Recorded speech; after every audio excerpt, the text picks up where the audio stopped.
Olá, você está no canal Detetive TJ. Não saia sem deixar o like e se inscrever no canal. Olá, bom dia a todos, tudo bem? Hoje eu quero fazer um áudio falando sobre injustiças. Bem, nós sabemos que muitas pessoas no passado, e até mesmo atualmente, às vezes são injustiçadas por defenderem certas ideias, certos conceitos, que a maioria não aceita.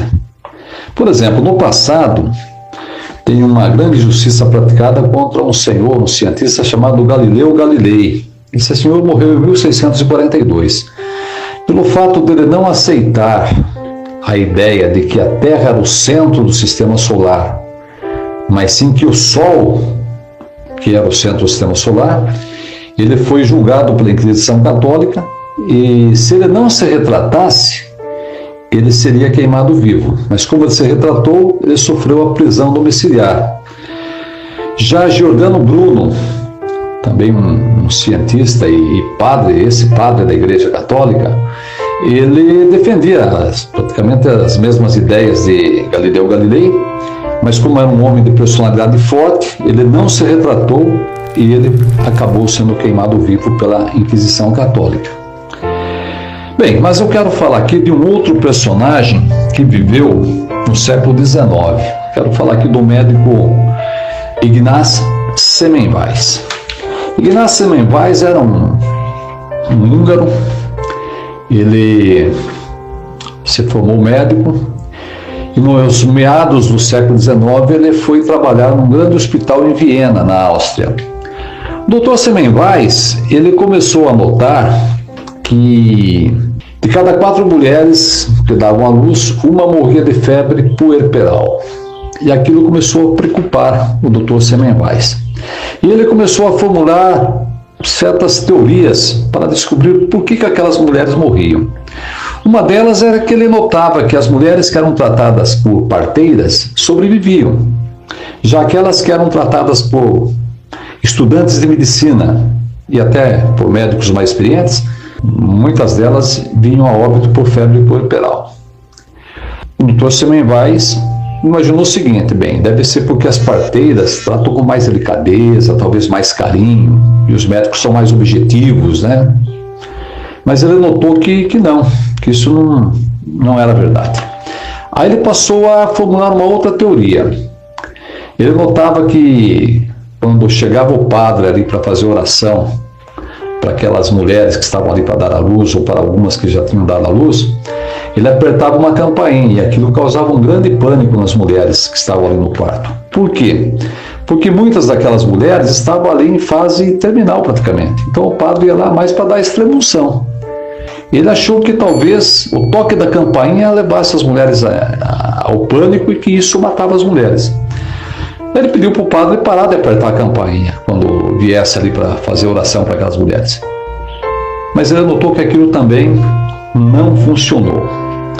Bem, aí aconteceu algo estranho, ou algo inusitado naquele hospital, ou talvez até corriqueiro, né?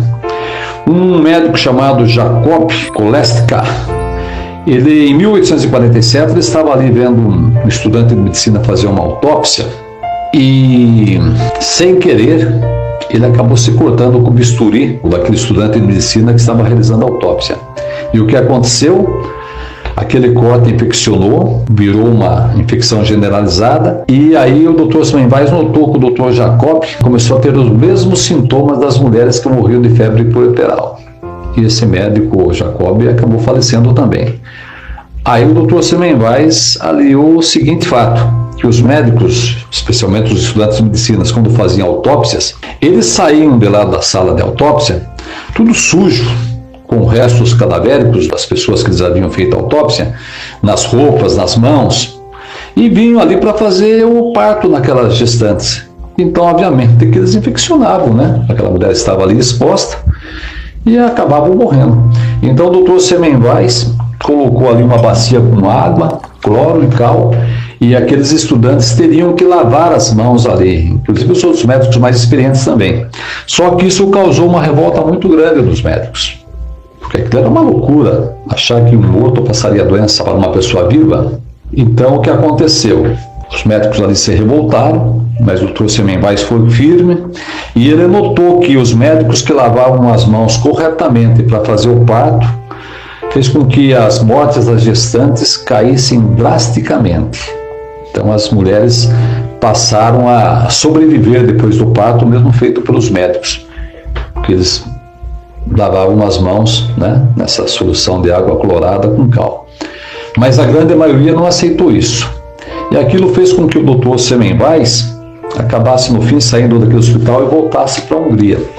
Mas ele voltou para a Hungria, mas voltou já muito chateado, porque ele achava que a culpa aquelas centenas e centenas, né, talvez milhares e milhares de mortes que ocorreram ali naquele hospital, foram ocasionadas por erro médico, pelos médicos. E ele se incluía nisso também, se sentia culpado nisso. Embora ele tentou reverter esse quadro, ele não conseguiu de forma satisfatória, porque a sua ideia nunca foi aceita pelos médicos.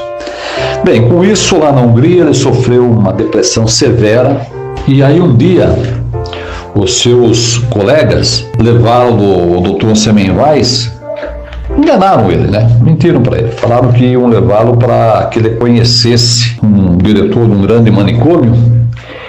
E o Dr. Semenbais acreditou nisso e acabou indo visitar esse, entre aspas, diretor desse hospital. Mas, na verdade, eles não estavam levando lá o Dr. Semenbais para conhecer o diretor do hospital. Eles estavam levando o Dr. Semenbais para interná-lo como louco nesse hospício, nesse manicômio. Bem, o que aconteceu? Quando o Dr. Semenbais percebeu que era uma cilada, ele tentou sair. E aí colocaram uma camisa de força nele, né? E ele acabou se ferindo nas grades daquele hospital, feriu uma das mãos, e aquilo ocasionou uma infecção terrível, se tornou uma infecção generalizada, e o Dr. Semenbais faleceu naquele manicômio. Então vejam, hoje lavar as mãos, especialmente nessa pandemia que estamos vivendo, salva vidas, né? Naquele tempo, quem exigisse outros a lavar as mãos era considerado como louco, né? Uma pessoa fora da realidade. Bem, mas na verdade, se aqueles médicos lessem a Bíblia, eles já saberiam que há milhares de anos a Bíblia já tinha uma ordem. Aqui em Números 19, vou ler apenas o versículo 11 aqui, pois quem quiser ler com mais vagar, pode ler Números 19. Olha o que diz o versículo 11. Quem tocar no morto ficará impuro por 7 dias. Aí continua dizendo que a pessoa teria que se banhar, né, se purificar, para depois se aproximar de um vivo. Agora imaginem, né, naquele hospital lá, as pessoas saíram com um resto de cadáveres e iam fazer um parto. Olha só, né? Então vejam que grande injustiça que cometeram contra aquele que hoje tem uma estátua lá na Hungria, uma mãe com um bebezinho no colo olhando para ele, né, nessa estátua, e ele é considerado como protetor das mães, né, o salvador das mães. Hoje ele é vindicado como sendo um herói da medicina, Dr. Semenbais, mas na época foi internado como louco, porque estava depressivo, porque diz que não sabe. Alguns relatos contam que ele não conseguia esquecer aquilo que havia ocorrido naquele hospital lá em Viena. Olha que coisa terrível, né? Bem, então vejam que as injustiças realmente ocorrem, né? Mas o maior injustiçado que já pisou aqui nesta terra foi um homem que só fez o bem.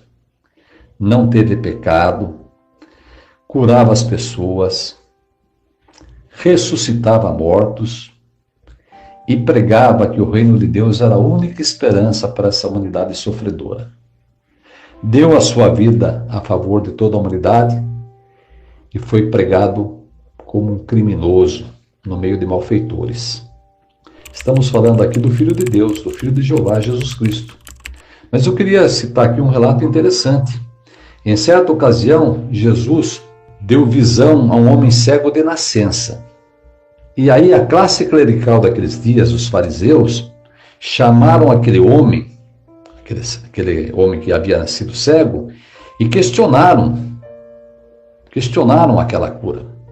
Mas por que eles questionaram aquela cura? Eles tinham ali diante deles um homem que havia nascido cego e que agora enxergava.